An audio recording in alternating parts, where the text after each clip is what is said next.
Babu, the moment I stepped foot on the stage and said, "Good morning," my heart started racing, so loud that I thought it could be heard through the microphone attached to my dress.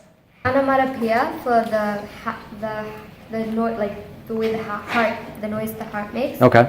And then blocking because I've stepped foot on the stage. Good morning is dialogue, and then it's a metaphor comparing how loud my heart was racing, that it went through the microphone, like hyperbole, exaggeration. Because I was nervous, I think they feel the tension, like building up and excitement, yeah. Okay. When you're doing analysis in English classes, one thing students struggle with is talking about the devices that are used in quotes.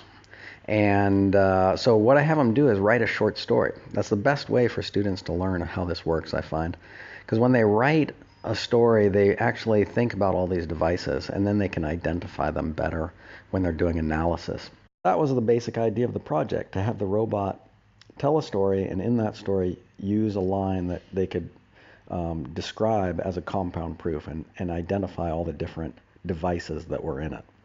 All right, so first, of course, we have to stand up just to make sure he's up straight. Okay. And then before he's gonna say something, I'm gonna put his emotion in an LED form. Okay. So I think this one is red because here she's angry and whatnot, but here she calms down. So out of their groups, they would decide which story was the best. As they were programming it, every student in the group would analyze that particular story. So they would be pulling devices out of another student's story and thinking about them and talking about them and figuring out why that student included that device in the story.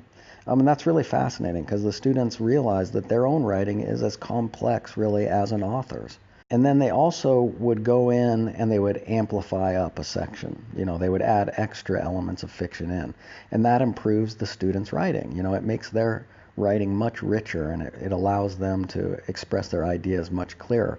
It's really good. It's really high in Bloom's taxonomy because they're really creative and they're really collaborating when they go through that process. It's extremely interesting because it's extremely good scene description and like setting description. So how the theater is, and it's also like it also uses a simile. It uses a simile.